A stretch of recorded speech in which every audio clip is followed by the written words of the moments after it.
ED మోడీకి చెంచానా అవునని అంటున్నాయి అపోజిషన్ పార్టీ వాళ్ళు. 2022లో ఇండియన్ ఎక్స్‌ప్రెస్ వాళ్ళు ఇచ్చిన రిపోర్ట్ ప్రకారం 85% అపోజిషన్ పార్టీ వాళ్ళ మీద మాత్రమే పవర్‌లో ఉన్న వాళ్ళు కేసులు పెడుతున్నారని ఒక రిపోర్ట్ ఇచ్చారు. మన జగన్ మావయ్య మీద కూడా కేసు పెట్టి బొక్కలో వేసింది ఈడీ వాళ్ళే. ఆయన మీద మాత్రమే కాదు, ఈ మధ్య తమిళనాడులోనూ లిక్కర్ స్కామ్‌లో మన కవితక్క మీద సమన్స్ ఇచ్చారు. జార్ఖండ్ సీఎంని జైలుకి పంపించారు. ఆమ్ ఆద్మీ పార్టీ కేజ్రీవాల్కి 7 సార్లు నోటీసులు పంపించారు. పోయిన సంవత్సరం కపిల్ సిబాల్ గారు కూడా మొన్నటి వరకు సిబిఐని మాత్రమే జేబులో చిలకది ఏది చెప్తే అది వింటుంది అనేవాళ్ళు. ఇప్పుడు ఈడీని కూడా అదే అంటున్నారని సుప్రీంకోర్టులో పిటిషన్ వేశారు. ఎక్కడ చూసినా ఈడీ ఈడీ ఈడీ అని న్యూస్లో అంటున్నారు. అసలు ఈడీ అంటే ఏంటి, దానికి ఉన్న పవర్స్ ఏంటి, అపోజిషన్ వాళ్ళు ఏమంటున్నారు, జనానికి దానివల్ల ఉపయోగం ఏంటి, దాన్ని ఎలా కంట్రోల్ చేయాలి అని దాని గురించి తెలుసుకునే ముందు ప్లీజ్ సబ్స్క్రైబ్ టు త్రై టాక్స్. గంట సింబల్ కొట్టడం మర్చిపోకండి, దానివల్ల కొత్త వీడియోలు నోటిఫికేషన్లు వస్తాయి మీకు. ఈడీ వాళ్ళ మెయిన్ జాబ్ ఏంటంటే ఫైనాన్షియల్ ఫ్రాడ్లు, ఎకనామిక్ ఫ్రాడ్లు జరగకుండా చూసుకోవడం. దీని పేరెంట్ మినిస్ట్రీ వచ్చేసి department of revenue, ministry of finance and government of India.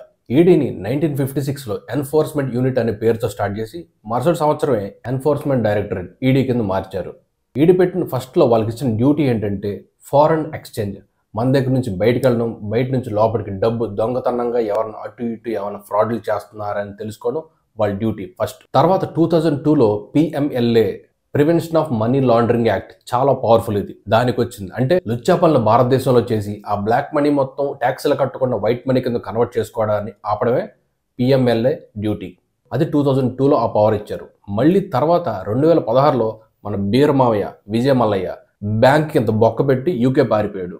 అప్పుడు ఇంకో పవర్ ఇచ్చారు, ఫ్యూజిటివ్ ఎకనామిక్ అఫెండర్స్ యాక్ట్. అంటే దేశంలో బ్యాంకులకి ఏదైనా బొక్క పెట్టి విదేశాలకి పారిపోతే వాళ్ళని పట్టుకోవడం దాని డ్యూటీ. ఇలా గ్రాడ్యువల్గా పవర్స్ పెంచుకుంటూ వెళ్తున్నారు. కానీ 2022లో మోడీ గవర్నమెంట్ ఏం చేసిందంటే దేశంలో ఉన్న CBI, NIA, income tax department లాంటి 16 ఎంటిటీస్ని మ్యాండేటరీ చేసింది ఇన్ఫర్మేషన్ దీనికి షేర్ చేయడం, అంటే ఈడీకి. సో ఇంకా పవర్ఫుల్ అయింది. ఈడీ అరెస్ట్ చేసే ఎంక్వైరీ మాత్రమే కాదు, మీ ఆస్తులను కూడా జప్తు చేసే పవర్ ఉంది దానికి. అంత పవర్ఫుల్. ఏంట్రా ఇంత పవర్ఫుల్, వీళ్ళు ఎంతమంది ఉంటారు దేశంలో అనుకుంటున్నారా? కేవలం బిలో 2000 మంది ఉంటారు. దాంట్లో 70% డిఫరెంట్ డిపార్ట్మెంట్స్లో నుంచి డెప్యుటేషన్ మీద తెచ్చుకుంటారు. వీళ్ళ హెడ్ క్వార్టర్స్ వచ్చి ఢిల్లీలో ఉంది, ఇంకా 5 అదర్ రీజనల్ ఆఫీసెస్లో ఉన్నాయి.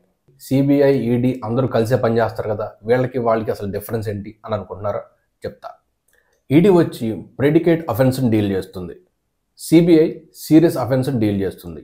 అంటే ఒక మర్డర్ జరిగిందనుకోండి, అది సీరియస్ అఫెన్స్. ఆ అఫెన్స్లో ఇంకో తప్పు జరిగిందనుకోండి, అది ప్రెడికేట్ అఫెన్స్.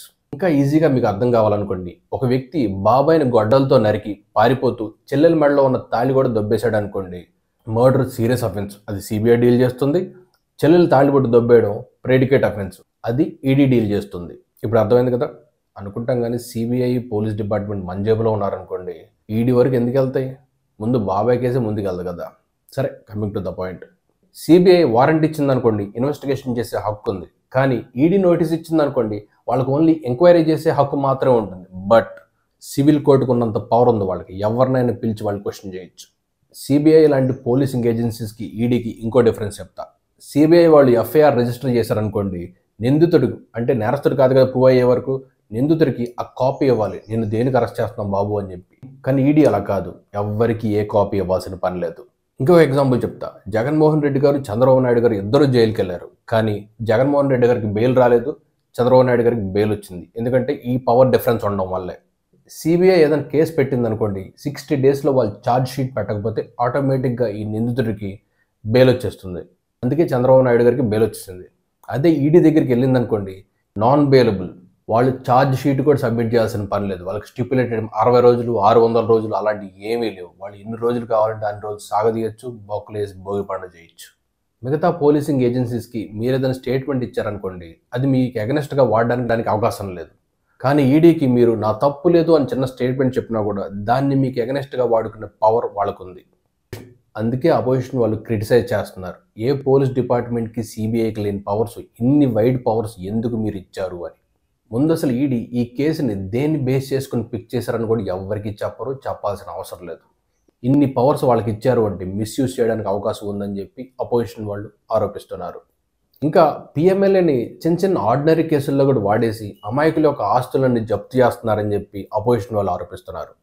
ఇంకా తలనొప్పి ఫ్యాక్ట్ ఏంటంటే 2005 నుంచి ఇప్పటి వరకు 5,906 కేసుల్లో కేవలం 25 కేసులు మాత్రమే తేలాయి. అంటే 0.42%, అంటే నెగ్లిజిబుల్, నథింగ్. అసలు కేసులే తేలట్లేదు. ఎంత స్లో రేట్ అంటే నల్లేరు మీద నడకంటారు చూసారా, అలాగా. ఈ పవర్ని యూస్ చేసి ఎవరినైనా ఏడిపించవచ్చు, ఎన్ని సంవత్సరాలైనా కూడా బెయిల్ రాకుండా చేయొచ్చు కదా. అందుకే ఇలాంటి పవర్ ఉండకూడదు అని అపోజిషన్ పార్టీ వాళ్ళు చెప్తున్నారు. కొంతమంది అయితే అసలు ఈడీ లేకుండా చేయాలంటున్నారు. కానీ అది తప్పు. ఈడీ ఉండాలి. ఎందుకంటే ఇలాంటి ఎకనామిక్ ఫ్రాడ్లు చేసేది సామాన్యుడైన మనిషి కాదు. పెద్ద పెద్ద పవర్లో ఉండే సీఎంలు, బిజినెస్ మ్యాన్లు ఎకనామిక్ ఫ్రాడ్లు చేసి పారిపోవడాలు, చంపడాలు అలాంటివి చేస్తూ ఉంటారు. సో ఈడీ ఉండాలి. ఒక మర్డర్ చేస్తే ఒక కుటుంబానికి మాత్రమే నష్టం, కానీ ఒక ఎకనామిక్ ఫ్రాడ్ చేస్తే కొన్ని లక్షల మంది దెబ్బతింటారు. ఎందుకంటే 100 కోట్లు ఉన్నట్టు ఒక ₹1 పోతే పెద్ద విషయం కాదు. కానీ ఒక సామాన్యుడు ₹10, ₹100 దాచుకొని కూడబెట్టుకునేవాడు డబ్బు పోయిందంటే రోడ్డు మీదకి వచ్చేస్తాడు. అందుకు ఈడీ అవసరం. సరే, ఇదంతా చెప్తున్నాం, ఏం చేద్దామంటే ఇప్పుడు అంటారు మీరు. అపోజిషన్ వాళ్ళు మన మీద నోరెత్తకుండా చేయడానికి మాత్రమే కాకుండా తప్పు చేసే ప్రతి ఒక్కడి మీద ఉపయోగించాలి ఈడీని. 15 సంవత్సరాలు 25 సంవత్సరాలు లేట్ చేయకుండా ట్రయల్స్ ఫాస్ట్గా జరిపి న్యాయం జరిపించాలి. మిగతా పోలీస్ ఏజెన్సీలు ఎలా అయితే ఎఫ్ఐఆర్ కాపీని ఇస్తారో అలాగే మీరు కూడా పబ్లిక్ డొమైన్లో ఫ్యాక్ట్స్ అన్నీ పెట్టి ఇన్ఫర్మేషన్ షేర్ చేయాలి. అప్పుడు ట్రాన్స్పరెన్సీ ఉంటుంది. ఏ మినిస్ట్రీ కింద లేకుండా ఎలక్షన్ కమిషన్ లాగా ఒక అటానమస్ బాడీ చేస్తే దీనికంటే ఒక గౌరవం ఉంటుంది. ఆ చెంచా, ఈ చెంచా, వాడి చెంచా, వీడి చెంచా అనకుండా. అది నా ఒపీనియన్. మీ ఒపీనియన్ ఏంటో కామెంట్ సెక్షన్లో పెట్టండి. ఇంతవరకు నన్ను భరించినందుకు థ్యాంక్ యూ.